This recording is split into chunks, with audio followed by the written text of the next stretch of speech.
UnXplained Hour deals with mature subject matter and may contain language not suitable for all audiences.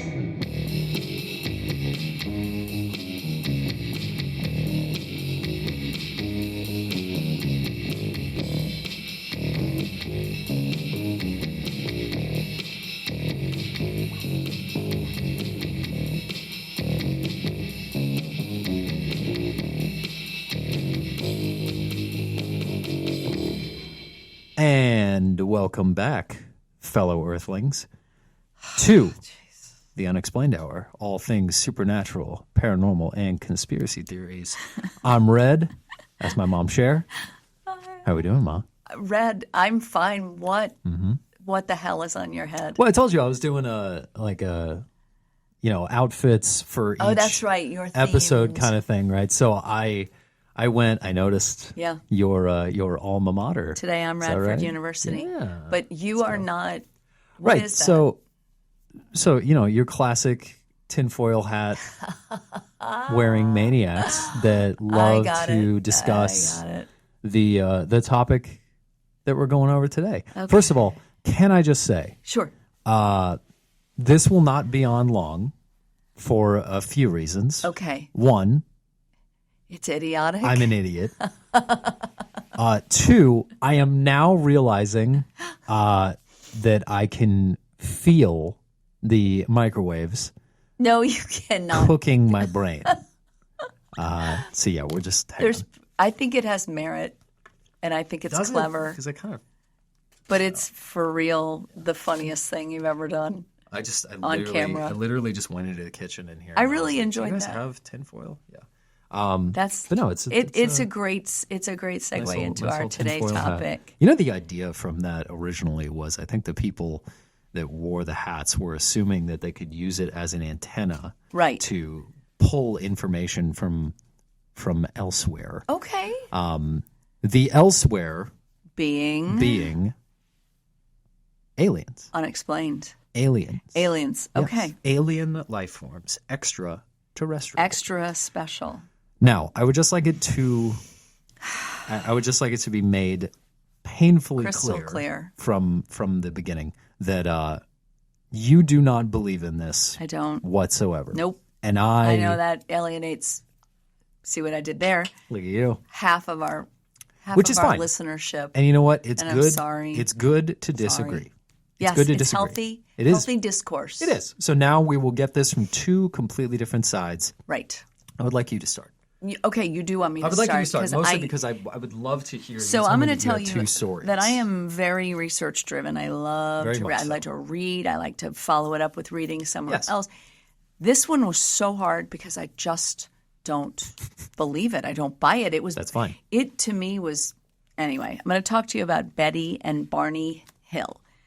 Betty and Barney Hill. They there are they right are. there. A cute couple. Aw. Sweet little dog, Look at them. Delcy, right? Look at They them. lived in Portsmouth, New Hampshire.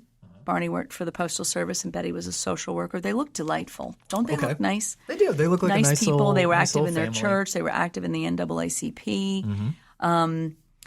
They claim they were abducted by aliens somewhere between September 19th and September 20th of 1961. Okay. This is known as the Hill abduction.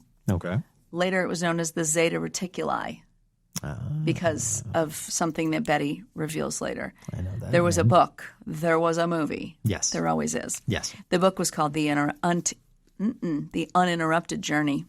And then the movie, The UFO Incident, was based on their story. Okay. So on the night of September 19th, they were driving home from Niagara Falls. They'd gone on vacation. They're heading back to their home in New Hampshire. Okay. And they're going down Route 3, and Betty sees a bright light in the sky.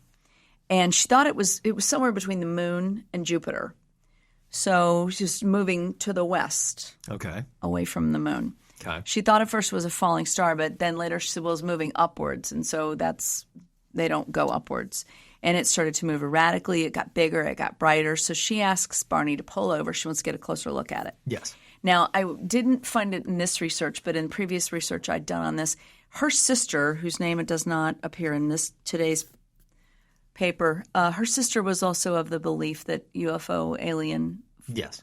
And her sister always wanted to see aliens. Yes. Or wanted to experience some Yes. sort of thing. So Betty thought she's seen a flying saucer, so she gets the binoculars out and she gives them to Barney. And he zooms in on what he tells her. He says, this is an airline. It's headed towards Vermont. It's probably coming from Montreal to Vermont. It's just you're seeing an airplane. Right. But then his impression of that changed because it started to descend in there. Now it's not moving in a westerly direction. It's actually coming down. Okay. And so they get back in the car and they're still headed on Route 3. And the craft continues to come closer. And it comes out near a rock formation known as the Old Man of the Mountain, which is a very famous rock formation. And I'll show you. There's a picture that I found. It's a superimposed. So the shaded bit is the Old Man in the Mountain. Okay. But there was a collapse, and what you now see to the left of it is the remaining bit of the rocks. Okay. But at the time, 1961, the entire face of the man was visible. And so this is their vantage. This is their point of reference, right? It's appearing just beyond the face of the man in the mountain. Okay. Side note, I think that is a fascinating. That is really cool, and you used to be able to go, if you can imagine such a thing, you used to be able to go out all the way to the end of the top of the forehead. What? I've seen photographs of people that are standing out on the end. That's very cool. But there was a shift overnight, and I didn't bring it with me, a series of photographs of time lapse as it crumbled. And so now what we're left with is That's a very cool rock it's formation. A crazy, that. fascinating. That's cool. So anyhow, it was 1.5 times larger than the formation that you're looking at right there. So for size reference and for point of reference in the sky. Okay. So it starts to descend. It's moving back and forth in the sky as it's descending. No sound. Okay. Lit up with multicolored lights. Barney says he had to stop the car in the middle of the road, swiftly descends, and now it's hovering between 80 and 100 feet over their head. Okay. He says it looked like a huge pancake. Okay. Okay. Natural shape for flying for saucers. a saucer, exactly. Yeah. He says that as it moves closer, he's got the binoculars trained on it. He sees between 8 and 11 humanoid figures looking out the window at him. Okay. And all of them move about inside except for one that keeps eye contact with Barney and telepathically, so not obviously out loud, he receives knowledge that the figure or the being is saying to him, stay where you are, keep looking. So Barney said it communicated to him in some sort of like telepathic manner. He said that they wore glossy black uniforms, they had black caps. There were red lights. A long structure descended from the bottom of the craft, and it came within 50 to 80 feet of them overhead. In the meantime, they make it home. All right, so cut. Yes. They make it home. Yes. There's all this unexplained time. There's a huge chunk of time that they're missing. Okay. So some of the things that they claim, and I can buy some of these because this is how I would be. Okay. They refuse to bring the luggage back in the house. Yeah. After I've been on an airplane, I don't want that luggage back in my house either, so I'll Fair. allow that one. The watches never worked again. I have a watch that doesn't work anymore because I got olive oil on my wrist and it went up underneath and it gummed up the works. The watch never worked again. Their watches don't work. The strap of the binoculars was torn. The leather strap. Barney says he did not tear it. He doesn't remember that. The toes of his shoes were scuffed. Okay. And they both felt the need to shower. They felt they had been contaminated by something. Okay. They consistently heard a buzzing sound. Sorry, you're hearing paper sounds right now. Fine. They had fragmented memories of the evening. Okay. She had on a blue dress. It was torn at the hem, and there was this fine powder that was all over, like a pinkish powder that was all over her dress. Okay. She hung it outside. She wanted to bring it in, so she hung it out on the clothesline, and the powder blew away. Okay, so the powder was never tested. She thought about throwing the dress away, but then later she thought better of it, and so she kept the dress for forensic analysis. Okay. So on the hood of the car, on the trunk of the car, there were shiny concentric circles all over the hood of the car that had not been there the day before. When they passed a compass across or around the car, the needle just spun wildly out of control. So later they were interviewed by a Boston astronomer named Walter Webb. Barney claimed to have a mental block. Parts of the evening were simply things he didn't want to remember. He said that they were somehow not human, and Webb just concluded they were telling the truth. This probably occurred exactly as they reported it. Okay. Okay. Yeah. All right. Sure. After the incident, Betty has nightmares.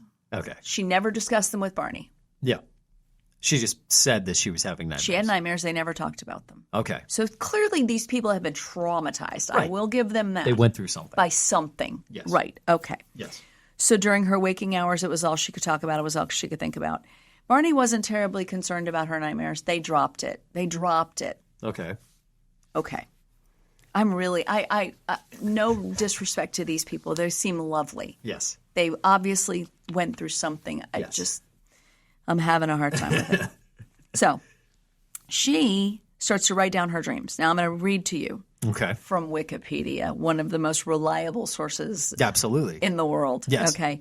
She and Barney encountered a roadblock. Men surrounded the car. She lost consciousness, struggled to regain it, and realized she was being forced by two small men to walk into the forest at night. Seeing Barney behind her, she called out to him. He seemed to be in a trance, sleepwalking.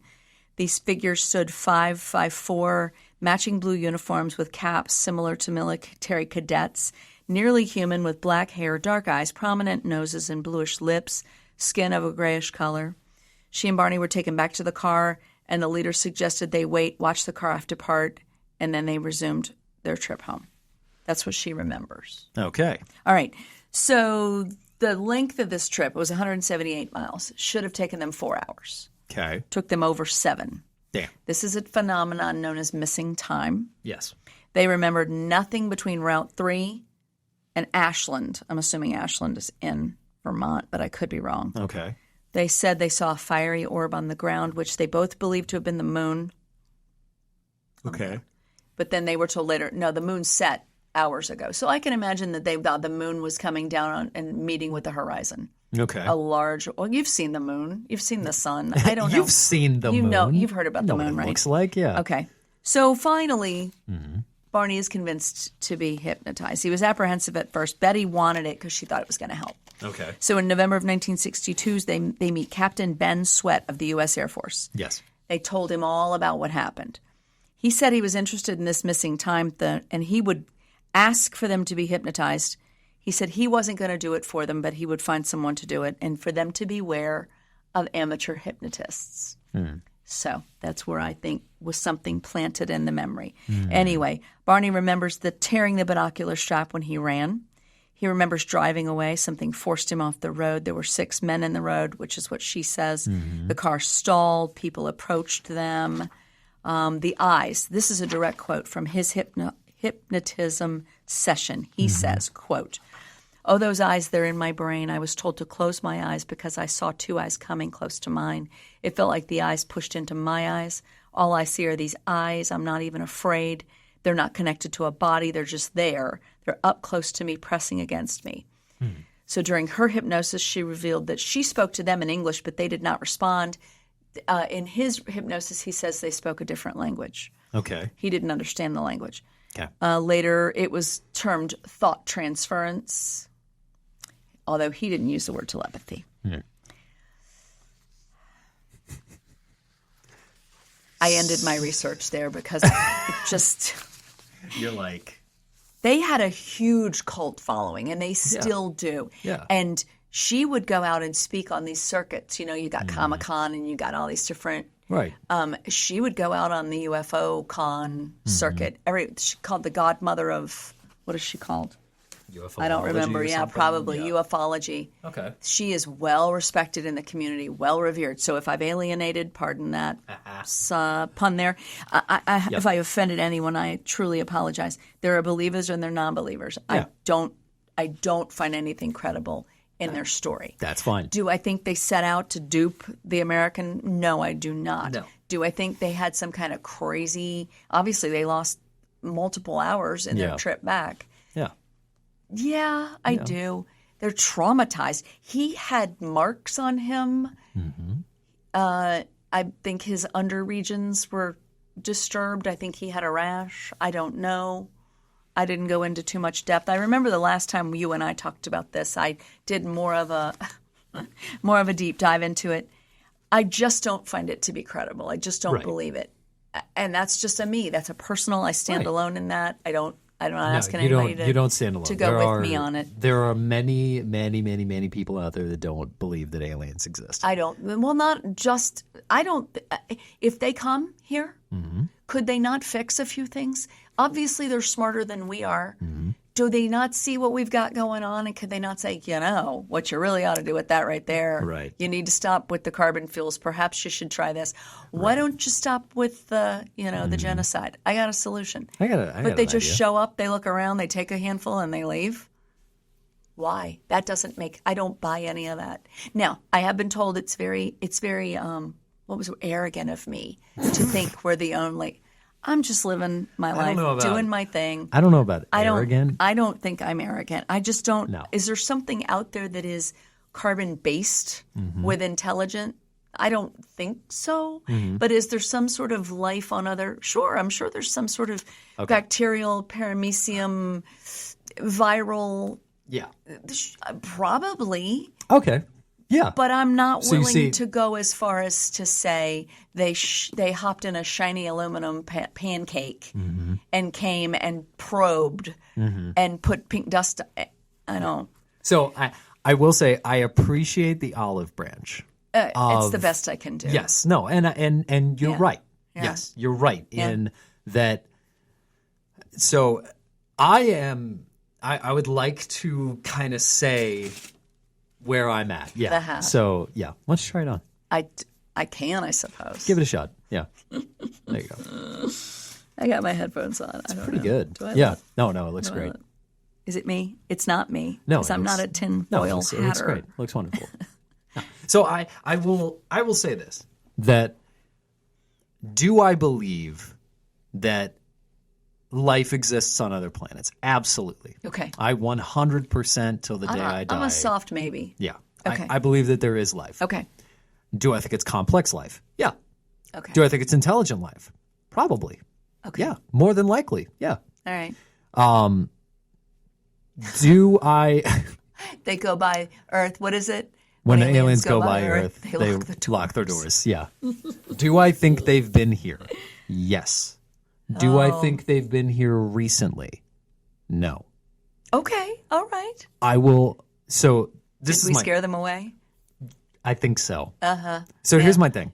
So you got to think that, and I had talked. I think I had talked about this in a previous episode where the building blocks for life. Right. Think about the most abundant elements in the universe, right? Sure. Hydrogen is one, right? Hydrogen is by far the most abundant element in the universe. But you got to think oxygen, hydrogen, nitrogen, carbon are the most abundant elements in the universe. Okay. I see where you're going with this. They are the building blocks for all life that exists on planet Earth today. Right. All life on planet Earth is a carbon-based life form that has all of those elements abundantly found in them. Right. If it was an absolute fluke that life began on planet Earth, I can accept that. Okay. I can accept that we're more than likely the only form of life in our galaxy. Okay. No, not in our galaxy. Sorry, the solar system. Okay. We're probably the only form of life in our solar system. Yes. Europa is questionable because of the liquid water that exists on Europa. Europa being one of the moons of Jupiter. Yeah. Right. There is evidence that there is liquid water on the planet. And there's evidence that's been on Jupiter. No, on Europa. On Europa, that's a moon. There's a moon, a satellite. Yes. Right. Now there is evidence that there's been liquid water on there for a very long time. Right, and Mars. There was evidence that there was liquid water on Mars at some point, but there is evidence to support that there is liquid water on Europa, and there is some evidence to suggest that they might habit that it might be possible for multi-celled or single-celled organisms to survive. Yeah, I can get with that. And that's possible. Yeah. Right? So you have to think of the possibilities, right? Either A, we're it. Woof. You got to think that it was just a trillion to one cosmic fluke. Okay. That our planet is the only planet that harbors life. Okay. And that we human beings are the most intelligent form of life that exists in the cosmos. Right. That's a sad statement in Well, and of itself. I mean, like, yeah, that's where we go back to the arrogant. Yeah. Like, yeah, we made mindset. bacon and shit, but like we're also killing each other for nothing. Right. Yeah. Well, so perhaps we're not the most intelligent. No, but we're our we're all perspective. so it's either that or we may be the most intelligent form of life in the universe because no other life form has developed as much as us. Okay. So maybe the most intelligent form of life aside from us is something that maybe has the relative intelligence of a chimp or a dolphin or something like that. Right. Or there are far more intelligent forms of life in the universe that see us as morons and just ignore us. Trash heap. Yeah. Skip it. Just ignore us. Yeah. Right. Those are the possibilities. Okay. All right. And I think any of those three are very, very likely. Either equally valid. I think they're very likely. Well, again, if they've been here, right? Yes. And they see the state that we're in. Yes. Why didn't they stop to help clean a thing up? Right. Why are they only taking 5 or 6 and not? Anyway. Yeah. Let me tell you about this guy. This guy please. right here, by all means, is the reason that people like Betty and Barney are hard to believe. Okay, please. This is Travis Walton. Walton. Travis Walton. Is that him there? That's Travis. Okay. He's a handsome-looking guy. He really. He's a handsome fella. Yes, he has I like his mustache. He's got an interesting backstory. Okay. All right. So, alleged alien. And the article even says alleged alien abduction, November 5th, 1975. He was part of a logging crew in the Apache Sitgrave National Forest in Heber, Arizona. I did check the pronunciation. Okay. So back it out about 2 weeks. Yes. On October 20th, 1975, NBC aired a movie called The UFO Incident, the movie based on Betty and Barney Hill. Okay. Remember me talking about that a minute ago? Yes. And in the film, a motorist walks into the woods towards an overhead light, illuminating overhead light, right? Right. And within weeks, Travis Walton is reported missing by law enforcement ever having walked into the woods into the path of a light. Okay. So, the police looked for him for 5 days and 6 hours. Shortly after midnight on November, let me just. There are so many problems with this you story. Just like I can't like, even with the research. I couldn't even with the research. All right, so Travis is born in 1950 to Mary Walton. Okay. He had brothers and sisters. He had a brother named. I'll come to it in a minute. Anyway, Travis and his friend Carl Rogers plead guilty in 1971 to breaking and entering into the offices of the Western Molding Company. They stole checks and forged them and cashed them. Very good. So Travis also was a petty thief. A thief. He was a common thief. Awesome. At the age of 22, Travis becomes a member of a 7-person logging crew with Carl's older brother, Michael Rogers. That's important to know. The connection. Got it. Michael Rogers is the foreman of this crew, and it was 7 men. They go into Turkey Springs in the Apache Sitgrave National Forest. I told you that already. And it's a logging crew, and they had a timeline where they had to get this job completed. Yeah. All right. So on the night of October 20th, they watch this film. James Earl Jones plays Barney Hill in the UFO incident. It's on television. Love James and Earl Jones. 2 weeks later, Travis is gone. Okay. Most people suggest that Travis and Michael Rogers watched this film and concocted this story. Okay. Psychologists and skeptics argue that after viewing the movie, any person with a little imagination could have become an instant celebrity by claiming an abduction. Okay. Travis Walton was one of those instant celebrities. All right.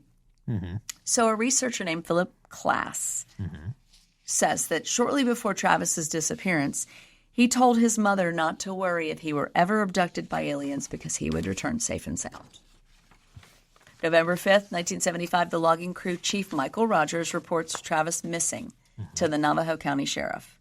6 members, the other 6 men on this logging trip claim they're driving down a forest, they see a lighted object above the ground, they stop the truck, Travis jumps out, runs towards the object which is shining its light on him, and they take off. They're terrified. Sick. They leave. Yeah. And of course, they all they're like, oh, we shouldn't have done that. We ought to go back and look for Travis. 15 minutes later, they go back and he's gone. Of course he is. At 7:45, a member of the logging crew calls it in. The sheriff, the deputy sheriff, they drive out to Heber to meet with the loggers. So Michael Rogers and 2 of the crew members agree they'll go back. The other 3 guys are like, absolutely not. I'm not going back into the woods with you. Naturally. They refused to turn, and they went home in Michael Rogers' vehicle. Okay. The 5 men searched the Turkey Springs area until shortly after midnight. They had to pause the search for morning. Around 1:30 in the morning, the sheriff calls Mrs. Walton, Travis's mother, and says, we got some bad news for you. Your son is missing. And she says, well, this is a quote, well, that's the way things happen. What the fuck did you say to me? So Walton and his brother, Dwayne. This is his mother. His mother. Walton, Travis Walton, Dwayne Walton, and his mother were described by the sheriff as longtime students of UFOs. And Travis's mother lived in a ranch without telephone service. Mm-hmm. So they had to go into town so she could call Dwayne and the sister to let them know Travis was missing. Great. Around 3 o'clock in the morning, Walton's mother called her daughter and woke her up. And again, the deputy's standing there the entire time. He's shocked at how well the whole family's taking the news. Absolutely stunned. They're not hysterical. All right. So the following day, he's taking this remarkably well. Yeah. And even if you could say, I'm sorry, Miss Walton, your son was abducted. She's like, well, shit happens.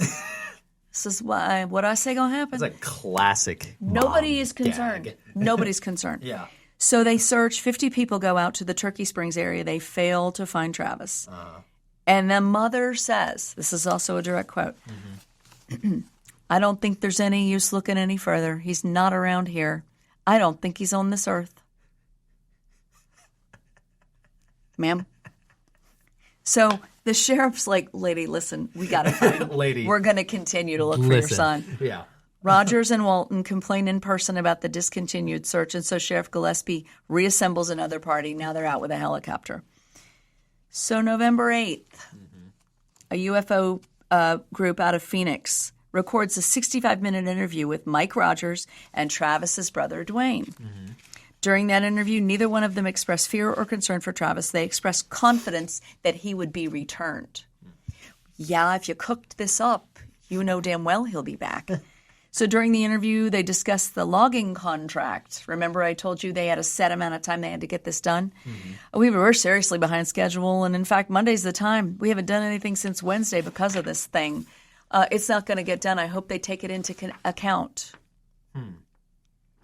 The forestry contract included an act of God clause, which excused the contractors from unforeseen circumstances, like being taken in a aluminum pancake.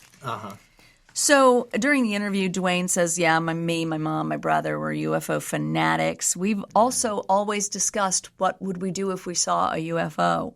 We would immediately, quote, get directly under the object because the opportunity to go aboard a UFO would be too great to pass up.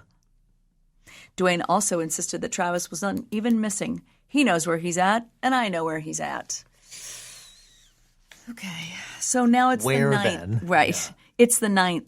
They're still looking for Travis. Again, his mother requests that the search be halted. I've never known a woman, a mother, a maternal figure to not be 1,000,000% behind, why aren't you looking for my kid? Fuck it. He's Why gone. aren't you looking for my kid? Why are you sitting there? Go look for my kid. No, she's like, you really ought to. You're wasting your time looking for my kid. He'll be back. So on November 11th. These damn kids and their abductions. And what are you going to do? Like, yeah. On November 11th, Travis's mother feels further searching for Travis would be fruitless. On November 11th, the 5 other members go with Mike Rogers, the 5 other remaining earthbound loggers. Yeah. They are interviewed by the Arizona Department of Public Safety polygraph examiner. And he determines that they murdered Travis. Oh. So now we got a side plot here. They all denied harming him, and 5 of the 6 later were determined to be truthful. The 6th man, Alan Dallas, was inconclusive. I would hate to be Alan Dallas because guess what happens? On November 12th, shortly after midnight, Ring, ring. It's Travis. He calls his sister Collect from a payphone in Heber, Arizona. He's fine. He's back. Her husband answers the phone. He drives into Heber to get Travis. Initially, they thought whoever were on the phone was drunk. No, it's Travis. He called Collect, which is fine. When you're at a payphone after you've been in the sky for the last 7 days, you don't have coin. You got to call Collect. Fair. Well,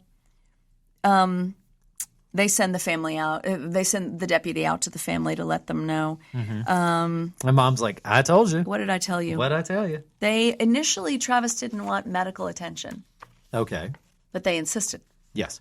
So, a UFO researcher that came out days before, this man is known as Dr. Lester Stewart, which leads me to believe I saw that. he's not a doctor. He's a hypnotherapist, which is fine if that's what you do. He's a doctor because he has DR period in front of his name. No shade on you. Travis needed not medical attention, but he was not also ready for hypnotic regression. They weren't prepared to take him back through his journey. Travis did seem confused. Looked a lot like a drug addict. He had small lesions on the insides of his right elbow consistent with intravenous drug use. Travis forbade them from using cameras or tape recorders and would not allow them to question him about his experience. Doctors noted that there was an apparent puncture mark and estimated it to be between 24 and 48 hours old. He's been missing for a week, but yet the puncture wound. So, some other stuff happens on November 14th. He skips a polygraph interview with the police. On November 15th, he's interviewed by Jack McCarthy, a freelance polygrapher, who was arranged for them by the UFO Group and the National Enquirer. Yeah. Jack McCarthy, and this is his finding, concluded that Travis was engaged in gross deception and had even been intentionally holding his breath in an attempt to beat the machine. On November 22nd, Travis goes on television in Phoenix, KOOL, and he's interviewed, and he claims he lost consciousness because he was struck by a beam of light, woke up in a hospital-like room, being observed by 3 short, bald creatures. He says he fought with them until a human wearing a helmet led him out into another room where he blacked out. 3 other humans put a clear plastic mask over his face. He remembers nothing else until he found himself on the highway with a flying saucer departing above him. Okay. So, Case closed. He goes on Larry King Live. He goes on a Fox game show called The Moment of Truth. He's even on the Joe Rogan podcast. Well, remember Mike Rogers? Yes. The foreman of the crew? Yes. In 2021, Mike Rogers posts a statement on Facebook announcing, quote, I, Michael H. Rogers, being of sound and rational mind, do hereby give notice that I am no longer to be considered a witness to Travis C. Walton's supposed abduction of November 5th, 1975. Travis tried to keep a new remake of a movie a secret from me. He's always had big secrets that he's kept from me, and it angered me. And I tried over the last 2 weeks to reason with him, but to no avail. I don't believe Travis is an honest person, and therefore I want nothing to do with him. In March of the same year, he placed a call to a producer named Ryan Gordon, who was working on a film about Travis's experience. Well, Ryan Gordon recorded that call without Rogers' knowledge, which is permitted in the state of Arizona. If only one party knows it's being recorded, it's perfectly legal. Of course it is. And this is the quote from the phone call. Okay. This is Rogers speaking. Okay. We were talking in the woods one day, talking about creating a UFO hoax, okay? I don't know how the UFO got there, but I remember when I was driving the truck and he jumped out, it was all deliberate. It was a staged thing, okay? He ran up there and was something about a UFO not being real, although it looked real. The 2 men reconciled, and Rogers issued a statement retracting his confession. So, well, Travis made it look awful. Okay. Now, there is another picture I want to show you, if I can. There's a map of the area, the trip from Heber. See where Turkey Springs is? Mm-hmm. So it's 12 miles south of Heber. It's where the logging contract was taking place, where these men were supposed to be clearing this site. Yeah. The rest of the crew, they lived in Snowflake, Arizona. Right over there, yeah. Right. So Travis is picked up in Heber. You can see where that is in relation to Snowflake. Uh-huh. And then he and his brother went back to Phoenix. Well, that's just to give you some general just to give you some landmarks, know where we are, where we're talking about. Got you. So the last bit, which I think is interesting, and it goes back to, was it faked or was it not? Of course, I think it was faked as all get out. But the crew, the next photo shows the route they normally would have taken. Uh-huh. So see, there's a fire tower. Yeah. All right. Normally they would have gone to and from Turkey Springs by Black Canyon Road. Do you see Black Canyon Road? Yeah, right on the right side over there, yeah. The night of this abduction, they went the other way. They went down 260. Do you see the fire tower? Mm-hmm. There is speculation that an accomplice was in the fire tower shining a spotlight so that when Travis went out into the woods, the light was coming from the fire tower. Okay. And then they drove back the opposite way when they went to look for Travis. Gotcha. And arrived at a different spot entirely, which was closer to the logging site in Turkey Springs. If you look at the bottom of the map, you'll see. And that's a picture of the fire tower. So let's say Betty and Barney, let's just, for the sake of the argument, just the devil's advocate. If Betty and Barney were abducted, Travis did them a massive disservice by lying. And I'm going to go out there and I can make all the enemies in the world. This isn't real. This one isn't real. This one is fake as a, what is it, a $3 bill? Yes. He did them a terrible injustice if they were in fact really abducted and they suffered some traumatic. And I can see that. I can see that point being Travis made, lied. He was known as a jokester, as a prankster. It even says the whole family was constantly playing practical jokes on people. Yeah. And the neighbors were targets of pranks. Yeah. I think that he also hoaxed some of the other members of the crew. I think that the three guys that wouldn't go back believed he had been sucked up into a metal pancake, and they were probably terrified. Maybe, yeah. Did Mike Rogers know about it? I don't know. That phone call sounds like he might have known. Right?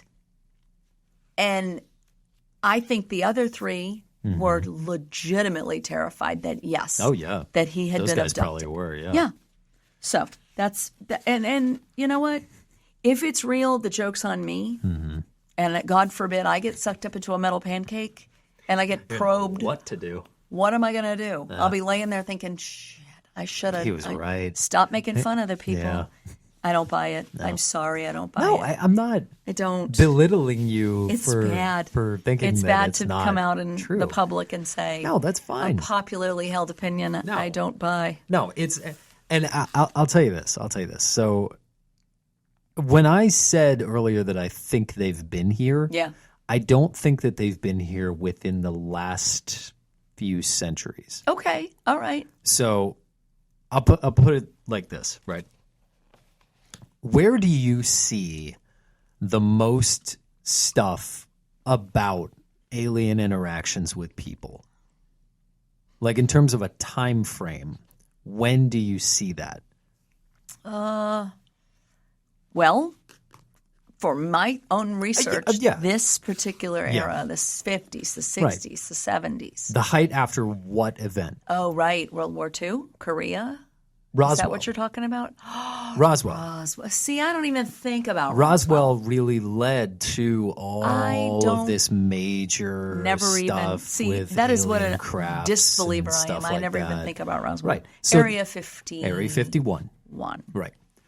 That's not where I think most of the actual – because Roswell came right around the same time when we were really starting to – put a lot of effort into our science and space programs. Sure. Right? And nuclear power, war, nuclear fission, all of this stuff. Nuclear medicine. And I think that if there was any real interaction between people and a race from another planet, it happened very early on in our history. In the human timeline? In the human timeline.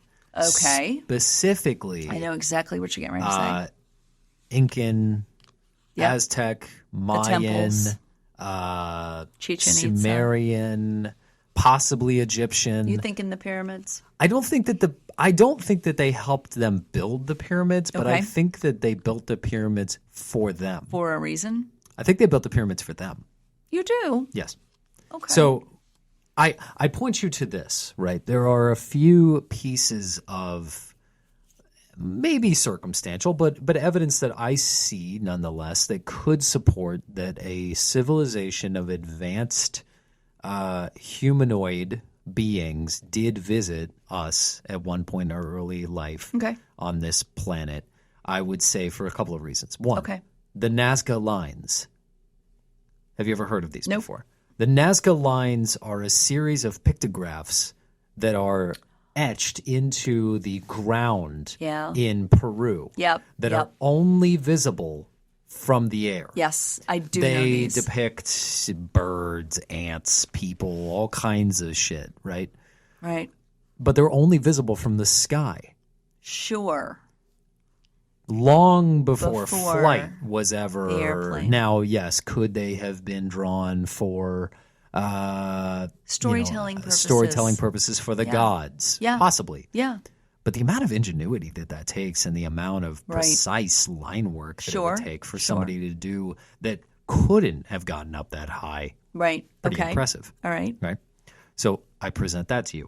Also, staying in the same hemisphere on the same continent with the Incans and the Mayans who would constantly, in practice, elongate the cranium of toddlers and children during adolescence to extend the cranium longer than what it used to be. The same practice is done in tribes in Africa with rings that are placed around the neck that over time are incrementally added to that then stretches the neck. Okay. It's the same thing that's done when you take a toddler or a newborn and you wrap heavy twine around the top of its head. I then see. over time, the skull forms in a much more elongated shape. That was, for a time, believed to just be medical anomalies or whatever. But it was eventually found that it was self-induced or self-inflicted as a way to appease their gods. Okay. I then bring to you in that same area the Mitchell-Hedges skull. I have heard. All right, so tell our listeners what that is. The Mitchell-Hedges skull is a crystal skull that was discovered by Dr. Mitchell-Hedges that is a perfectly formed skull with a detachable mandible that is made out of complete quartz crystal. Right. There are no casting marks. Right. There are no tool marks. Solid piece. It is a solid piece of quartz crystal in the shape of a human skull. And where was it found? It was found in South America, if I believe. But there are a dozen crystal skulls that have been found across. Just like it. That are just like it. Some are fake. Some have been easily proven to be fake. Right. But the Mitchell-Hedges skull is widely considered to be the most authentic crystal skull in the world. Right. Now, that crystal skull could have been obviously an idolized deity in the Mayan tradition. A religious piece. The elongated cranium is always very interesting because that only shows up in two other places around the world. Right. In pictographs. Right. One is obviously in the Incan, Aztec, Mayan like pictographs. It also shows up in Sumerian cuneiforms and in Sumerian all the way across pictograms and in India. I didn't know shows that. up in India as well. Okay, so widespread. It's very widespread. The concept of a advanced civilization visiting humanity in its early stages is a very prominent story that you see a lot in ancient storytelling. Sumerian texts talk about interactions with the Anunnaki. Yep. A species of humanoid creatures that come from the Sagittarius cluster, I think. Okay. And their DNA is actually mixed into ours. That's the theory, is that they helped to create us. We're an evolutionary descendant of them. Or they're an evolutionary descendant of us. One of the two. Right. No, it would be. We're an evolutionary descendant of them. And there's pictographs of men in oxygen masks and spacesuits and hovercrafts and airplanes and all this stuff that have been created by people thousands of years before even modern That's right. language was That's right. developed. Now, could it just be the imagination of early humans just trying to depict themselves wild in imagination. Sure. possibly, Sure. very possibly, but we knew it almost feels like we knew how to do more shit long ago than what we should did have known. today. Right. Yeah, like making pyramids and all that stuff. Right. Idolizing gods from other planets, and you don't see that often today. More often, the more modern version of this is SETI, the Search for Extraterrestrial Intelligence. It's a program that is like NASA funded. Okay. That helps with the Cassini spacecraft that plummeted into Jupiter or Saturn. I think it was Saturn. Yeah. There's a special department that crafts these extraterrestrial devices in order to break apart and disintegrate upon impact on a foreign planet so that we don't accidentally spread our gunk and our germs to a potentially new species. Interesting. We have specifically designed spacecraft nice of us. in order to not spread germs. That's nice of us. That's nice of us. Yeah. But SETI... It's the least we could do. Yeah. SETI is also ground-based with pumping out radio signals into deep space to try and get responses back. That I did know. The Voyager craft in 1977 sent a solid gold record player into space with depictions of where we would be located in the Milky Way galaxy or what our solar system would look like. Mm-hmm. The atomic structure for most elements like carbon and hydrogen, nitrogen.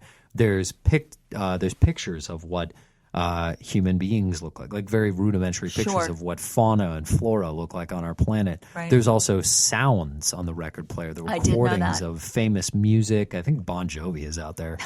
And, I did know that. Yeah, about the sound. Yeah, it's just like a message in a bottle that we just shot off into space. And the reason that it's gold is because gold actually is a very, very good element to use in space. It's very durable. Right. It's reflective, so you'll be moderately reflective, at least in space. Catch someone's eye.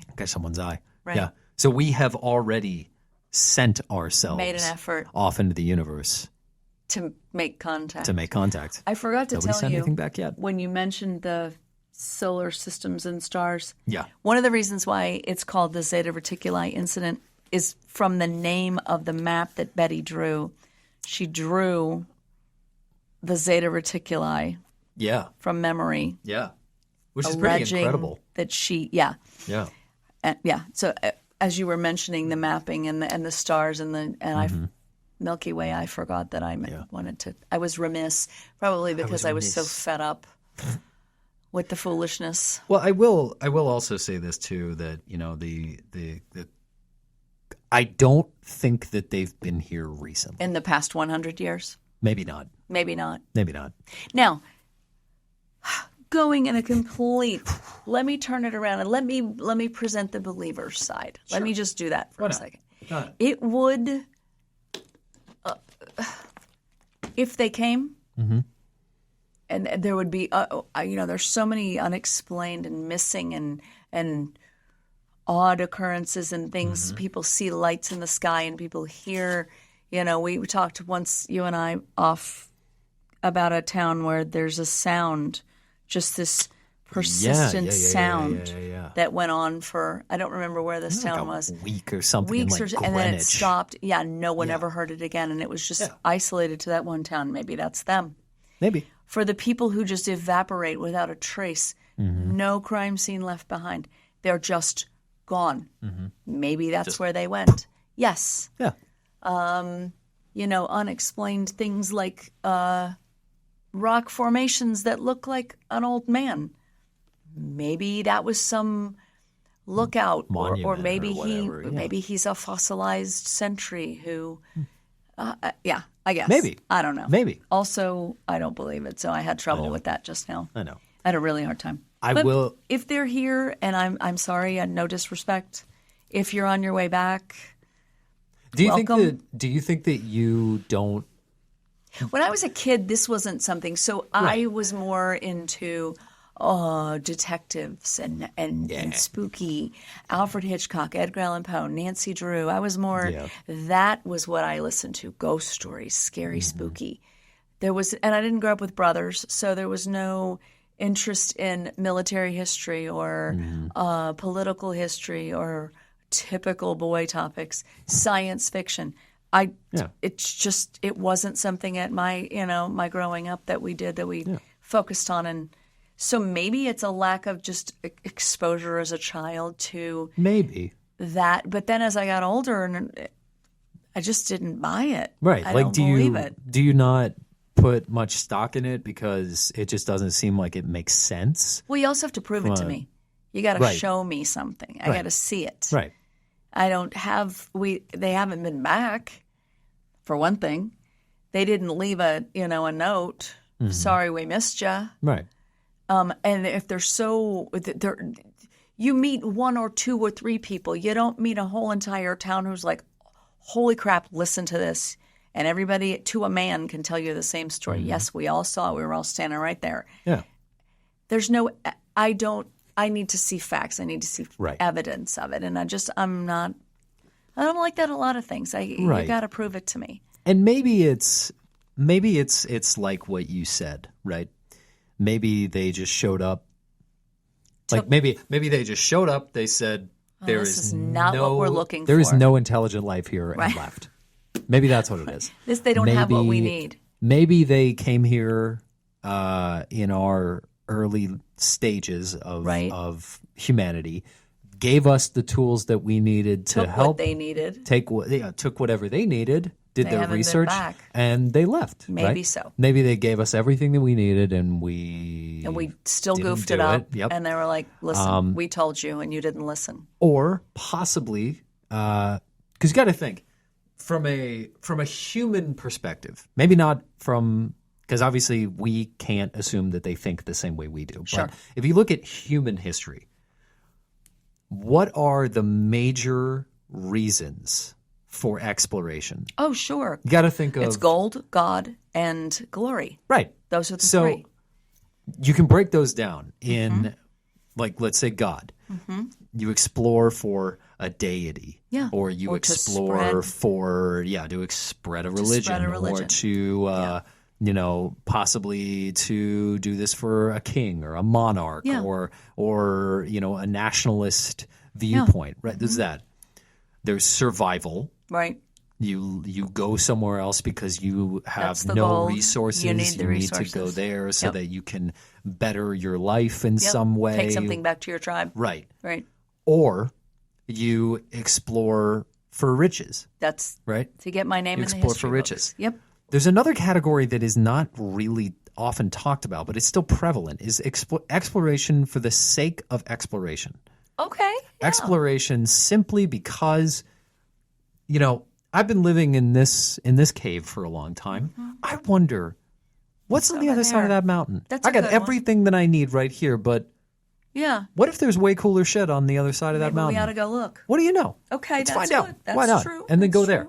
So if you think about it from that perspective, there's a possibility that if a race of extraterrestrial beings that are smart enough to design interstellar travel, intergalactic travel, that is sufficient, that means that their civilization is at a point where they're smart enough to realize that there's no need for conquering or stealing resources or any of that stuff. If they were to come here, they would probably come here as intellectuals. They would come here to either try to help, to better us, or just simply to explore. Maybe that's to see what this planet is like with other life forms on it, right? Right. Yeah. No, you're right. Because I think it was Stephen Hawking actually who said that a species that is smart enough to conquer the galaxy will never do it. Okay. Because they know that it's a finite way of thinking. Just like it's a finite way of doing it on our planet, but we're still so fucking stupid that we do it anyway. Right. It's the same thing as what it's a much more larger scale intergalactic version of what we did on our planet here. where we That go, makes sense. hey, I like this plot of land. I'm going to take this. I'm and gonna then take you it. can take that one over there. Even though you're on it, Yeah. I'm going to take it But from you know what? I Yeah. actually like yours a lot better. So I'm going to take them both. So I'm going to take them both. And you can, And it breeds war. yes. And then if you do that on a you know, galactic scale, that's a decent, it's the same way of thinking. that's a decent Yeah. explanation. So a species that's smart enough for intergalactic travel, that can safely navigate pathways through star systems and survive long enough for galactic travel, because that's a long ass time. It is. Well, now you know what I thought of? Our perception of time Is may also not different. jive with their perception of time. Because remember what I'm also over here acting like they Yeah. are real. Well, remember what my Look what you've done. our physicist friend Our told us physicist about friend, time dilation. Yes, he has mentioned time dilation. Which I can't speak on it as well as he can, but he mentioned He is to a us that fascinating- the difference in time depends on how far away you are from something, kind That's of like a right. time version of the Doppler effect. Exactly. Yes. So, yeah, you never know. You never know. You I almost got honestly- me. I almost. I will say I'm not closer to. I'm not trying to convince you that they're real. I'm trying to tell you that the chances that they are real are pretty good. Are they good? Okay. pretty I'm good. willing to accept that Yeah. olive branch. I will. Yes. I will take it under advisement. How's that? You heard it got here 'em. first. We got him, ladies and gentlemen. Put the hat on. Me? Put the hat on. All right. We did it. In the clothes. We did it. I'll wear the hat. Say the thing. We did it. Let's do it. Very nice. Thank you for Once joining again, us. we have another one. Ladies and gentlemen, thank you again for listening in. We love the support. You guys are the best. If you liked it, again, drop us a like. Be sure to subscribe. Send this clip to a friend, Someone who believes in it. to somebody who believes Someone that they who would also also enjoy wears a hat tinfoil like hat. this. Yes. Be sure to like, share, send this to a friend. If you're Send watching us us your on YouTube, suggestions. yes. Also send us suggestions, please. We would love to Yeah. know what you guys want to hear next. Yeah. Hit the bell if you're watching us on YouTube. Get some updates on when the next episode is going to drop. And yeah, love you, Mom. Love you, Red. Have a good one. You too.